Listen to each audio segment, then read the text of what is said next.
warahmatullahi wabarakatuh. Alhamdulillahirabbil alamin wa bihi nasta'inu ala umuri dunya waddin wassalatu wassalamu ala asrofil anbiya'i wal mursalin wa ala alihi washabbihi ajmain amma ba'd. Di sini saya akan mempresentasikan ilmu ekonomi. Ya, langsung saja. Ilmu ekonomi pertama kali dirintis oleh para merkantilis atau kameralis, yaitu kaum pedagang dan kaum fisiokratis di Prancis antara abad 16 dan 17. Sebelumnya, ilmu ekonomi itu namanya bukan ilmu ekonomi, tetapi ilmu ekonomi politik yang lahir pada tahun 1176 Masehi. Kemudian, ilmu ekonomi politik diubah namanya pada tahun 1890 oleh seseorang, yaitu Alfred Marshall. Diubah menjadi ilmu ekonomi baru. Dalam perkembangannya, oleh Adam Smith dikenal dengan nama ekonomi klasik. Dan Adam Smith menginginkan diberlakukannya hukum alamiah, yaitu natural law. Kenapa Adam Smith menginginkan diberlakukannya hukum alamiah? Menurut Adam Smith, jika masyarakat diberi kebebasan untuk memilih motif pribadinya atau hal-hal yang ekonominya, maka kemakmuran akan memenuhi masyarakat tersebut. Menurut beberapa ahli, yaitu ada 3 pendapat tentang ilmu ekonomi, yaitu pengertiannya. Yang pertama, Paul A. Samuelson. Yang kedua, Emmanuel. Yang ketiga, Alfred Marshall. Menurut Paul A. Samuelson, yaitu ilmu ekonomi yaitu kajian masyarakat menggunakan sumber daya langka untuk memproduksi dan mendistribusikannya kepada masyarakat. Kemudian menurut Manulang, ilmu ekonomi itu masyarakat dalam usahanya untuk mencapai kemakmuran.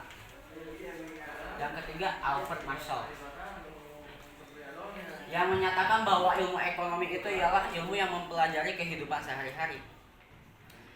Dan bisa kita simpulkan dari ketiga pendapat tersebut bahwa ilmu ekonomi itu ialah ilmu yang mempelajari bagaimana individu atau suatu kelompok dalam memilih sumber daya yang langka guna memenuhi kebutuhan hidupnya. Adapun macam-macam kebutuhan dalam ilmu ekonomi, yaitu ada 5 macam. Yang pertama, menurut intensitasnya, kedua sifatnya, ketiga waktu, keempat wujud, dan kelima menurut subjek. Menurut intensitasnya terbagi 3: primer, sekunder, dan tersier. Primer ialah kebutuhan yang harus dipenuhi, tidak boleh tidak, yaitu seperti sandang, papan, dan pangan. Apa itu sandang? Sandang ialah pakaian. Tidak mungkin kan kita dalam zaman sekarang kita masih telanjang dada, telanjang bulat. Pasti kita harus memenuhi kebutuhan primer, yaitu sandang. Adapun papan ialah tempat tinggal. Kita itu sebagai makhluk sosial atau makhluk yang mempunyai pikiran, mempunyai akal, tentu saja harus mempunyai tempat tinggal, yaitu guna untuk berlindung dari panasnya cahaya terik matahari dan hal-hal yang membahayakan pada diri kita sendiri. Dan yang kebutuhan primer yang satu lagi ialah pangan. Pangan itu makanan yang berguna untuk bertahan hidup. Yang kedua, sekunder. Jika kebutuhan primer sudah terpenuhi, maka kebutuhan sekunder kita harus penuhi. Kebutuhan sekunder ini tidak termasuk wajib sih kalau di dalam syariat. Tapi kita harus sih, soalnya ini kultur, yaitu kebiasaan yang mengikuti perkembangan. Contoh dengan adanya sendal. Sebenarnya sendal itu kita boleh memakai sendal atau tidak, tapi masalah saja sih zaman sekarang kita tidak menggunakan sendal. Nah, ini termasuk kebutuhan sekunder, yaitu kebutuhan yang mengikuti zamannya. Yang ketiga ada kebutuhan tersier. Nah, kalau kebutuhan tersier ini boleh dipenuhi, boleh tidak. Karena ini gimana nasib ekonomi kita. Tersier ini adalah kebutuhan kemewahan. Contoh seperti telepon genggam, komputer, dan lain-lain yang berhubungan dengan kemewahan, yaitu contoh perhiasan apa aja. Adapun menurut macam-macam kebutuhan menurut sifatnya terbagi dua, jasmani dan rohani. Jasmani ialah kebutuhan yang dibutuhkan oleh diri kita, badan, jasad. Jasmani, contohnya seperti apa? Seperti makanan, minuman yang berhubungan dengan jasmani saja. Dan yang kedua ada rohani. Kalau rohani itu lebih spesifiknya ke dalam kejiwaan. Contoh kebutuhan rohani ialah beribadah, kalau misalnya dalam kita syariat, dalam agama Islam, berzikir dan lain-lain yang bisa menenangkan hati. Adapun yang ketiga, kebutuhan menurut waktu. Kebutuhan menurut waktu terbagi dua, sekarang dan masa depan. Dan masa depan. Kebutuhan sekarang itu seperti apa sih? Kebutuhan sekarang yang misalnya harus dipenuhi ya saat itu juga. Contoh makan di saat lapar. Kalau nggak mungkin kita makan, kita tuh laparnya sekarang, makannya 2 hari kemudian, ya buru mati lah. Terus ada yang kemudian ada kebutuhan masa depan. Untuk masa depan yaitu contoh seperti asuransi kehidupan, asuransi pengobatan yang misalnya kita akan dibutuhkan untuk masa depan. Kita itu berjaga-jaga kalau masa depan itu. Yang keempat, macam-macam kebutuhan menurut wujudnya terbagi dua, material dan psikologis. Material itu, kebutuhan material itu ialah kebutuhan yang bisa diraba, dilihat. Contoh kita harus membutuhkan wujud, misalnya kita membutuhkan spidol untuk menulis di papan tulis atau sebagainya yang bisa kita raba dan kita lihat.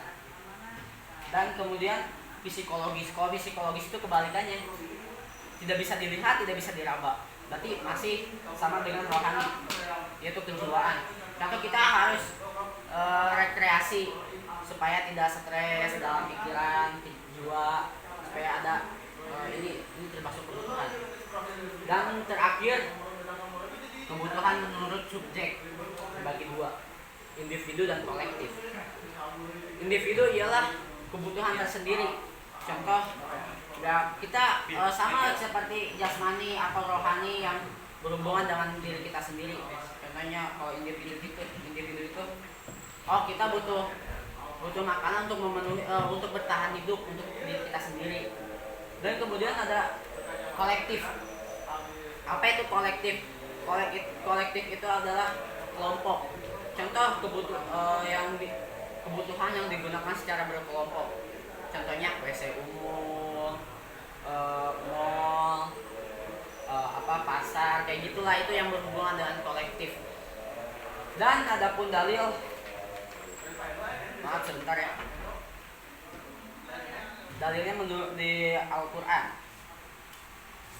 yaitu surat Fatir.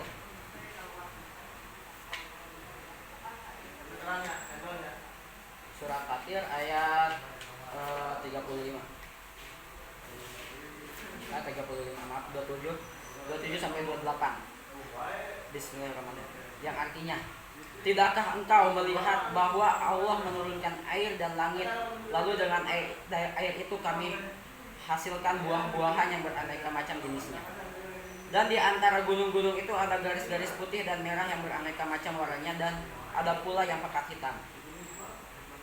Dan demikian pula di antara manusia, makhluk bergerak yang bernyawa, dan hewan-hewan ternak ada yang bermacam-macam warnanya atau jenisnya. Di antara hamba-hamba Allah yang takut kepadanya hanya para ulama. Sungguh Allah Maha Perkasa, Maha Pengampun. Jadi dalil ini kita bisa jadikan bahwa ini berhubungan dengan macam-macam kebutuhan, atau bisa lebih mendalam yaitu ilmu ekonomi. Jadi Allah itu menurunkan nikmat seperti hujan. Ini yang saya sebutkan ini termasuk nikmat nikmat pemberian Allah Subhanahu wa taala.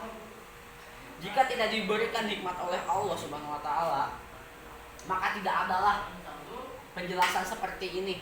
Tidak adalah macam-macam kebutuhan intensitas sifatnya waktu, wujud, subjek. Karena itu termasuk nikmat dari Allah Subhanahu wa taala. Yang bagaimana adapun dalilnya yaitu dalam surat Al-Fatihah ayat pertama. Bismillahirrahmanirrahim. Dengan menyebut nama Allah yang Maha Pengasih lagi Maha Penyayang. Nah, kalimat Ar-Rahmani yang artinya Maha Pengasih itu adalah pemberi nikmat secara besar dan Ar-Rahimi secara kecil. Nikmat secara besar itu Allah menurunkan nikmat dari langit tidak untuk seluruh makhluknya. Tidak Allah beda-bedakan antara ini non muslim, ini muslim. Allah kasih semuanya dengan secara adil. Dan Ar-Rahimi yaitu memberi nikmat secara kecil. Nikmat-nikmat kecil. Nikmat-nikmat kecil itu ialah hanya kepada orang-orang tertentu. Maka dari sini nih, ini adalah nikmat Allah, nikmat yang diberikan Allah Subhanahu wa taala. Jika ilmu ekonomi tidak pertama kali dirintis oleh para merkantilis, kameralis dan fisiokratis atau tidak pernah ditemukan, maka manusia akan jadi apa seperti sekarang? Apakah manusia akan kesulitan memenuhi kebutuhan hidupnya atau kesulitan dalam memilih barang yang langka untuk memenuhi kebutuhan hidupnya? Dan ini Allah berfirman dalam surat Ar-Rahman, yaitu Bismillahirrahmanirrahim. Fa bi ayyi ala'i rabbikuma tukadziban. Yang artinya, maka nikmat yang manakah yang kamu dustakan? Jadi ini termasuk nikmat dari Allah Subhanahu wa taala. Kita tidak boleh mendustakan bahwa ini tuh nikmat yang kita rasakan. Mungkin ada yang terasa, ada yang tidak. Kalau kita lebih menjiwai pada hal-hal yang diturunkan oleh Allah Subhanahu wa taala, maka kita akan menemukan nikmatnya yang begitu besar. Walaupun ilmu ekonomi ditemukan oleh atau dirintis oleh para merkantilis, kameralis, kaum pedagang dan fisiokratis di Perancis, namun hakikatnya itu dari Allah Subhanahu wa taala. Mungkin cukup sekian dari saya. Maaf jika ada kesalahan dalam saya menjelaskan, karena karena salah itu datangnya dari saya dan yang baik itu datangnya dari Allah Subhanahu wa taala. Ungzur maqala walatang zur manqala. Lihatlah apa yang dibicarakan, jangan melihat siapa yang berbicara. Cukup. Biwabillahi taufiq wal hidayah. Wassalamualaikum warahmatullahi wabarakatuh.